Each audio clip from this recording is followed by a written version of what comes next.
Trion and I have an interesting relationship. Not in any professional sense, I tend to ignore most of those kinds of emails. I mean in the sense of my enjoyment of their games.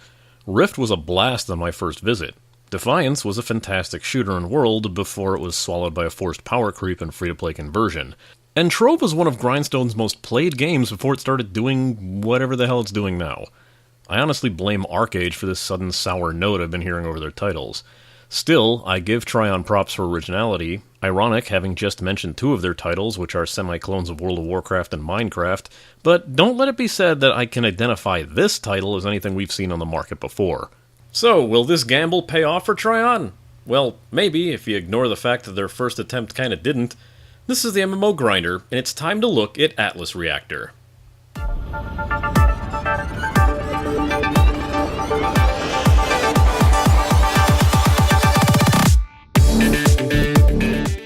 I almost had to classify this as a special episode for reasons I'll get into in the Cash Shop section, but rest assured this game is free to play now, and not that weird free-to-try, buy-to-play hybrid you might have played before January 17th. Atlas Reactor is an odd game to describe.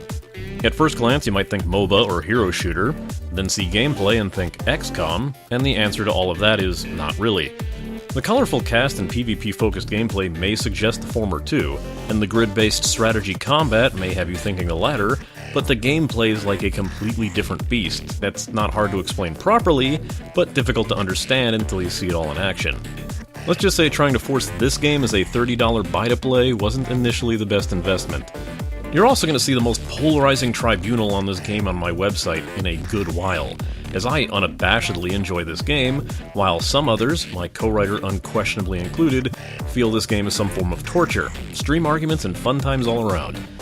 Also, get used to hearing this song, as it's the only real music track this game has. Let's go.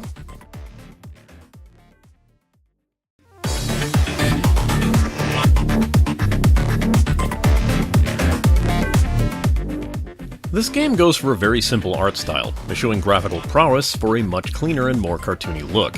Luckily, the odd frame rate issue that plagued at the end of the tutorial that I'd mentioned in the side quest has been fixed, as Trion is usually the sort to be on top of their optimization.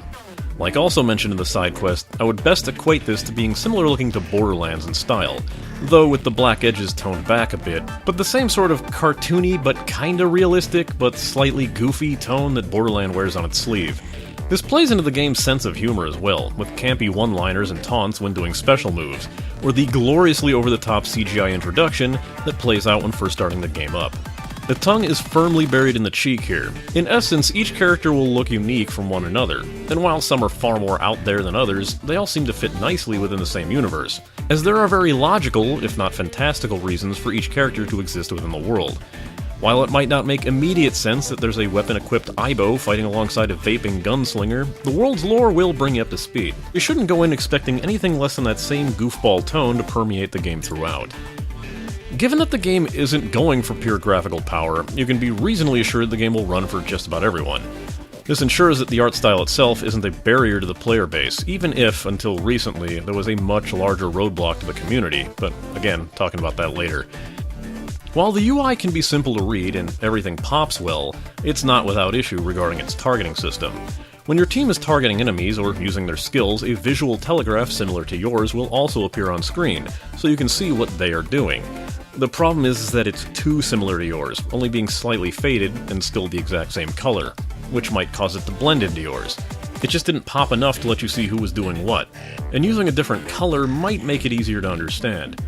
You can also tell where your allies are heading with markers on the map that seem too small and sometimes get hidden by the map objects. And if your attack isn't going to harm an enemy, even if your targeter claims it'll hit them, the square that they're standing in will have faded orange stripes over it. A successful or potentially successful attack will highlight your enemy in glowing red. You might just have to really pay attention to it, and forcing those 20 seconds a turn to go by much faster than you'd think.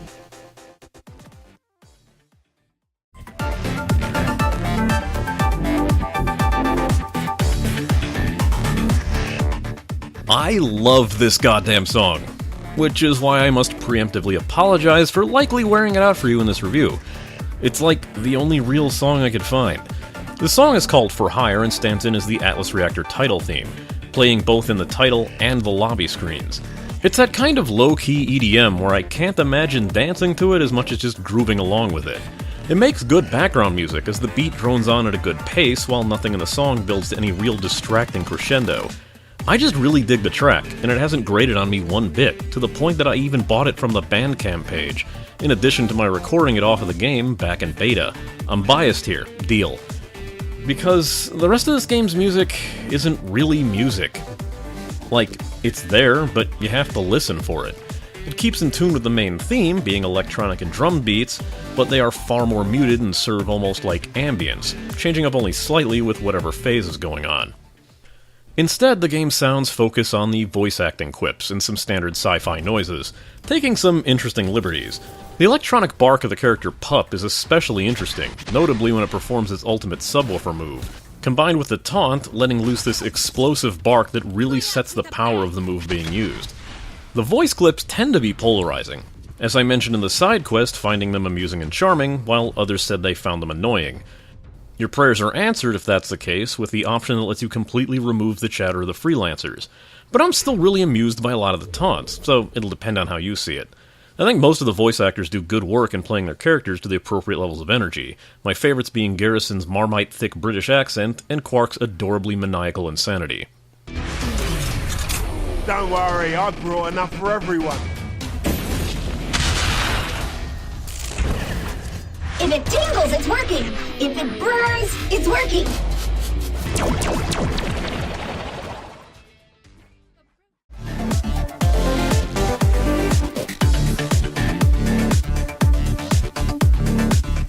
When first starting the game, you'll be taken into the tutorial immediately after the CGI cutscene. Here you'll play as the freelancer known as Lockwood and be given your first foray into how the game works. All in all, this tutorial is rather well done, save for a few hiccups, mostly coming in the form of not explaining everything about the game, and a rather amusing mistake of plotting specific movements being a different key in the actual game. As in, they'll tell you to and demonstrably use shift-click, while in the game, it's control-click. It's a pity there's not more info, as the game can be considered rather complex, and with nothing else on the market functioning like it, there really isn't anything that we could simply say like, it's like X, so we'll do our best to show and explain it here. Hell, even movement, while looking like a simple grid-based system, allows for complex movements, while targeting can fire in fully aimable lines, selectable areas, or directly damage targets. So really, don't go thinking you'll get this right out of the gate because you played XCOM or Wakfu. Just don't. Learn from scratch here. Matches are won as a first to 5, or highest score within 20 rounds. If the score is tied or the match score reaches 5-5, the first to score a kill without losing someone on their team as well will take the victory. Once an enemy is killed, they have a respawn that they can select on the edge of the map, where they'll be unable to move until the next turn, and they won't be able to attack their first turn after respawning. Kills are scored by taking an enemy's HP down to 0, putting them in a critical mode, where they can still deal out the damage move that they've chosen and potentially heal their health back, provided the heal gained back more health than they were damaged for. It's odd to explain, but the best way to put it, if your character was hit for 23 damage and went into critical, but then was healed by an ally for 25, you'll have 2 HP back. If you were dealt 23 damage but then were healed for 20 after entering critical, you'd still die at the end of the blast phase. Without knowing that, it would seem like healing received after entering critical, due to the display order, would cause you to gain your health back, and was the subject of plenty of arguments on stream. It's better to think of it as a hit point pool. Since negative HP isn't displayed in critical mode, it just might confuse people at first glance. All combat takes place in 4 separate phases that, ideally, all occur at the same time, or rather, close to the same time. Before each turn, you choose one of your 4 abilities depending on what's available and what's off cooldown. Keep in mind, unless an action is denoted as free, you can only use 1 ability per turn. First up is the prep phase, denoted by green abilities which will always trigger first for each turn, and usually consist of buffs or traps. Setting up traps first might seem odd, but since you plan out all 4 stages in one go, your movement is already locked in when the actual turn triggers. Each animation in the prep phase is played out separately. The second phase, known as Dash, colored yellow, is primarily where quick dodge moves will trigger, allowing people to get out of the way of incoming fire or abilities, though some characters also have dash moves that can put some serious damage out. This is a phase that makes the game rather tricky. On the one hand, you need something to allow yourself to get out of harm's way, since everything takes place at roughly the same time. Yet on the other hand, it can feel rather like luck if a person chooses to dash or not, thus throwing off your attack. There is a minor alleviation to this, where holding Alt will show you what abilities are on cooldown on all Freelancers, but this was brought to our attention during a Twitch stream, as the tutorial makes no mention of it, and you can never be certain the AI or a player is actually going to use such an ability anyway. All dash move animations are displayed at the exact same time. The third phase, known as Blast Phase, colored red, is the phase where most Freelancers will do their damage abilities. While the game will show each character taking their turn one after the other, the game is actually calculating the entire turn as a whole. Any enemy killed during the blast phase will still carry out their move if they have one planned for that phase, so don't think Nyx won't snipe you dead just because he had a nuke dropped on him in the previous animation. It should be noted as well, even if you have a damage ability that hits during the dash phase and would send the enemy into critical, they still get their turn during the blast phase. There is one minor exception to the way blast phase is displayed, in that anything done in blast phase that affects movement of someone else, like a knockback, will play out last in the turn order. So the best way to think of it is that the person is about to be shoved or thrown around has been hit first, and then get knocked to the ground, instead of having knockbacks happen at the same time everyone else would go and screwing over all your allies who are aiming in that spot. Another interesting thing to note is that if multiple characters use a knockback move on each other, they'll all play out at roughly the same time, though the animations might end up seeming strange when they're displayed. Finally, the movement phase will carry out. Assuming your character hasn't been affected by a crowd control ability, you'll move to the area you selected, or chase after the Freelancer you targeted. When choosing to chase by right-clicking a specific Freelancer, you'll have them move first, and then follow them with your movement, meaning you don't need to plan any specific direction to go, just let the game autopath for you, which is ideal for tracking slippery enemies, characters near low health, or getting into a better position for melee characters. Should your destination be occupied, the game will put you one tile off where you would normally ended up, though we did have some members of Grindstone noting that it seemed to refuse to move for them altogether, so it might be something to be wary of when you're planning your moves. Unless chasing, all movements occur at the exact same time. Planning strategy with teammates can be a bit of an oddity, as the game often won't feel like it's giving you enough time to really coordinate with your team. While 20 seconds sounds reasonable on paper, you're all planning at the same time. While this removes the common and annoying time sink that going sequentially would bring up, it means that people are often so rushed to plan their own moves that coordinating with a team can come in too late once someone is already locked in. In this regard, planning is better done with the blaster move phase of the previous turn being played out, though it'd be nice to see if developers increase the timer to even 30 seconds instead. However, if you're playing custom matches, you can change the timer to far longer. The Freelancers themselves are broken into three main categories: Firepower, which is essentially a DPS, Frontline, which acts as defenders and tanks, and Support, which are your typical buffs and healers. It should be mentioned that even if a character falls into one of these categories, they may in fact be more of a hybrid of two categories. Like some Firepower Freelancers have shields that they can put up to be a bit more tanky, or buffs they can give to themselves or others to support the team. This ties into the fact that each ability has cooldowns as well, as some Freelancers will have very heavy cooldowns that'll make them useless for a turn or two, while others will have access to far more skills nearly every single round. It has little to do with the Freelancer's class and more the individual character. Really, it comes down to learning each Freelancer and discovering what they can all do with their default loadout. Said loadouts are tied to the mod system for abilities which allow you to customize a character a little more towards your preferred playstyle. Lockwood, for example, starts with a mod that can make his pistol do more damage per ricochet off of objects, but this can be changed to instead penetrate through the target and hit someone else instead. Fortunately, default loadouts for each Freelancer seem to be highly optimal ones, with additional mods feeling more like customizing a character to your liking, instead of feeling like your character's being held back until you unlock the better stuff. On top of this, each character can take a catalyst for each phase of battle, which act as single-use abilities, like a teleporter to get out of dodge during the dash phase, or a heal that'll trigger during the blast phase. You can only have one catalyst for each phase type, so no taking multiple teleports or heals. But there is some variety in each category to choose from if you find one skill more useful than others. Overall, this is a strategy game that still relies a lot on guesswork and instinct. Understanding the way characters play out, and your opponent's playstyle and behavior, can hold just as much of a key to victory than any repeated planned-out strategy. The enemy team might dash off to the sides of the map rather than rush to the middle to brawl.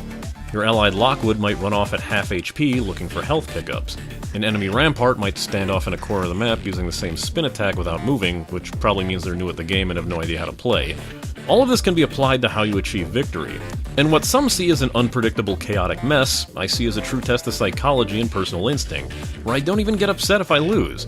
Of course, you need human opponents to have that apply, don't you?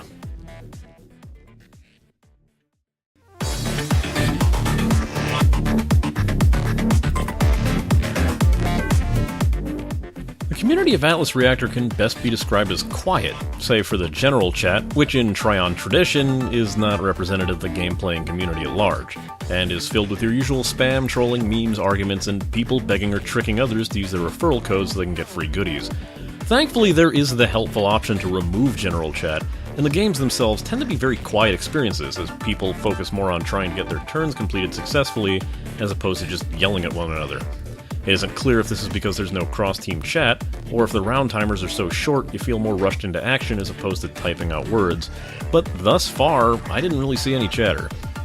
Amusingly, the game offers an odd solution for teamwork with direct Discord integration built into the game itself. I haven't tried it, as Grindstone has its own Discord server, but is anyone kinda shocked how quickly Discord went from an unknown to completely legitimized? If you have given this in-game voice chat option a whirl, feel free to let me know how well this does or does not work in the comments. While the taunts in-game aren't directly taunting other players, instead playing out more like mini cutscenes for moves, the game thankfully understands how annoying it is if someone were to play them out for every move. So not only can you only use a taunt once per move, you can only taunt 2 times per match, so you may want to save them for when they'd have the most impact. Or just do it whenever you want, it really doesn't matter. I'd also go as far to say that PvP matches are the far more challenging, but a far more worthwhile and fair-feeling option. You may be tempted to stick with AI or worried about playing PvP, but the bots in this game operate in only 2 modes, idiotic and cheating. God, I've been saying that a lot in these games lately. I think we're in no danger of an AI takeover anytime soon. The easy mode bots will outright miss ridiculously easy shots, while anything above that will have the tendency to predict the exact area you dash to in the dash phase, or move toward you or spot you when you're invisible. When you have the confidence for it, PvP is just a lot more rewarding, both in actual in-game rewards and the feeling of playing it. Be warned that you are locked out of PvP, though, until you reach a certain requirement. I've heard everything from account level 5, to having completed 3 bot matches, to, with the recent free-to-play conversion, unlocking your own character after the 10-match token is earned. So while I don't have hard numbers on it, it probably won't take long to earn your way towards PvP anyway. Keep in mind, playing PvP with any teammate that has not earned the ability to queue for PvP will automatically toss you into a bots match.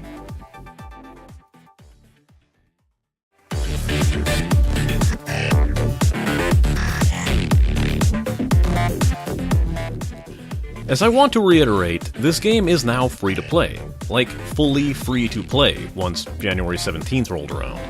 Even though Steam listed the game in the free-to-play section upon its open beta and launch, it wasn't free to play in any expected sense for a game like this. Think of it this way.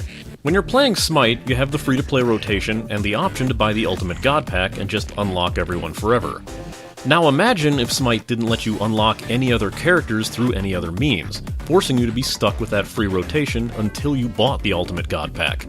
Would you be pissed about that? Because that's what Trion was initially doing with Atlas Reactor. Once I figured out how it worked, I wasn't that upset by it, but yeah, I got why people were upset. After all, in any kind of PvP-focused arena battle game, regardless if it's a MOBA, a hero shooter, or whatever you might want to classify Atlas Reactor as, a free player market can be extremely important to a PvP-focused game. If you want an example, look at Battleborn now. So Trion thinking it would take this completely niche title and make it compete with Overwatch as a buy-to-play was absolutely baffling, especially since the game was initially supposed to be a standard MOBA-style free-to-play model. Well, luckily now it is, and if you want to treat it as a buy-to-play, that all Freelancers option still stands. As part of the shift to free-to-play, each freelancer was given new pricing to buy them outright, as well as use the newly added currency known as Flux for those who don't want to spend real cash. The issue is that Flux prices are rather hefty, with only 3 heroes costing 10,000, while others clock in at 20,000, 35,000, 50,000, and for the newest, 75,000. That's quite a lot of grinding to even get some new freelancers to play with, and it could make the game all the more repetitive while starting out, since you have very little choice and variety given to you as a free player. You are given a free token to unlock any character you wish after playing 10 matches, and there are plenty of dailies and bonuses you can get to speed it along, but you'll still likely feel the grind. There are 2 alternatives to this though, in that you can decide to buy the characters with real money, costing $2.99, $4.49, $5.99, and $7.49 depending on the freelancer. If you'd prefer to get all the Freelancers now, and from here on, you can just choose to purchase the Founders Pack for $29.99, which functions identically to Smite's Ultimate God Pack. Higher packs will cost more and contain some cosmetic items for various Freelancers within the game, so it really just comes down to whether you find it worthwhile and how much you want to support the title. The thing is that there's another much maligned feature in the form of loot boxes that contain skins and taunts for Freelancers with background art and icons for your nameplate. While easily earned in-game, you can, of course, purchase these loot boxes for real cash. Should you get duplicates, you'll instead be granted ISO, which can be used to purchase any of the above mentioned that you don't have for varying degrees of cost. Given that the game still had this feature when it was pay-to-play, with heavy free-to-try restrictions, it isn't hard to see why it would annoy people, and it only takes the sting out slightly now that the game is fully free-to-play. However, to add insult to injury, free players have found that exiting the game will automatically open the Steam store page and request they buy the title outright. We get it, Trion. If you want to try it yourself, there are a lot of codes being tossed around, amusingly most often spammed in the general chat of the game. These codes are essentially a recruit-a-friend system, and will give benefits to the recruiting player for getting more people into the game, while free players who use the code will get week-long access to every character. So if you want that temporary all-access pass without having to wait or unlock, feel free to use mine. The code will be in the description for anyone who doesn't want to try to type that nightmare out. Just make sure to enter it on the launcher under the Redeem Code section. I'm nothing if not pragmatic and opportunistic.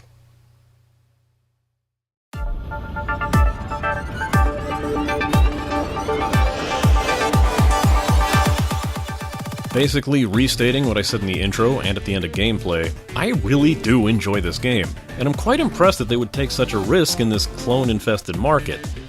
But oh boy, is that sentiment not matched by a lot of people, reinforcing what a niche title this really is, and how odd of a decision it was to try to go buy-to-play initially. Sure, there's plenty of things you can feel influence from, but there wasn't too much clamoring for a multiplayer turn-based arena battle strategy game that operated by having both teams take their turns at the exact same time. I can't think of a single game that plays like this, but I'm certain people will try for me. Whether you think it's a chaotic luck-based failed experiment, or a fun bout of fast-paced strategy, it's something I can recommend trying if you have any interest. Here's my final rating. With so many companies trying to make a MOBA or a hero shooter, it's nice to see a company that, in the spirit of that trend, still made something completely different out of it. It may not personally work for you, but it's something that I can commend for trying at least. Once you wrap your head around the phase mechanic, this game is extremely easy to pick up and play, making it a good game to hop into a match or two before logging off, or marathoning if you're looking to grind out season levels or just unlock more Freelancers. With plenty of dailies to earn bonuses from, it's easy to pay a visit every day and get something for your time. This is opinionated as all hell, but I find these characters extremely fun and interesting, especially if you get into their bios and unlock some more of the game's lore by earning season levels. You can even shape the story of the game by participating in events, as the trusts that each character is attached to are in constant flux. Hell, due to events during the first season, a trust called Warbiotics was completely dissolved, placing a few characters into new trusts and leaving a hole for other trusts to form in its place, which is what is currently going on right now. If something like this fascinates you, you might want to look into the title further. Like Smite, Battlerite, and any other game that offers such a package, being able to unlock every Freelancer at a static cost is a far better bargain than trying to unlock everyone for free or buying individual characters. And it's pretty clear it's the option Trion wants you to go with. If you refuse to play into that, you can at least unlock individual Freelancers now, and for a set price, instead of being forced into playing the point conversion game. Players might find the individual prices a bit steep, nudging you ever more slightly towards the unlock pack, but if you're really just into how one or two characters play and aren't in any rush to unlock the new ones, then at least you have that option now. Otherwise, welcome to the grind. Since Overwatch made this a buy-to-play staple, despite not even remotely inventing the concept, earned and paid loot boxes are where you'll find nearly all of the cosmetic unlocks, so fun stuff like skins and taunts will be mostly here. Duplicates convert into ISO, so you can purchase these things separately, but I wouldn't mind so much if us pack owners had the option to convert Flux into ISO, even at a ridiculous amount. You can only earn so many master skins and mod tokens after all. In the niche MMO market, we have a niche MOBA-styled game that plays like a niche turn-based strategy, and going that deep into subgenre levels are going to turn out less and less people. I won't say I've had too much trouble getting match queues to pop, especially not with this free-to-play conversion, but it might be difficult to see any kind of high population lasting in a game this odd. Time will definitely tell on this one. And odd is about the best I can describe the gameplay. It takes a lot of time to wrap your head around. Plenty of things in the tutorial will go unexplained, like how holding Alt will display what's on enemy cooldown, what will and won't do damage, how to survive via healing, how knockback abilities will always go after the standard abilities, and this could confound and frustrate players more used to traditional turn-based games. I feel the mechanics work fine once you sort everything out, but it could be the difference between you thinking, oh, that makes sense, and oh, that's stupid, that'll have you sticking with the game after you do sort it all out. While a free-to-play conversion was needed and welcome, it does seem pretty tough to unlock the characters that you might want out of the gate. A free unlock token after 10 matches is a decent concession, but it'll take you a while to form a respectable roster. And if you're the type into getting into ranked matches, you'll find the unlock requirements draconic at best, especially considering you need 10 freelancers, and while the free-to-play rotation does count towards that, if any free characters overlap what you've unlocked already, you're locked out of rank for that week. It's obvious they want you to buy the game outright, and if you feel that pressure is a bit too heavy, well, you know what to do. Next time, you know what? Is literally anything going to come out of beta this year? I'm sure we got plans to do something, but February is kind of a short month anyway, and if nothing else, we've got a lot of backtracks coming up, so stay tuned.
Hey, once again, thanks for sticking around to the end of the credits, which is the only place I do this stupid thing.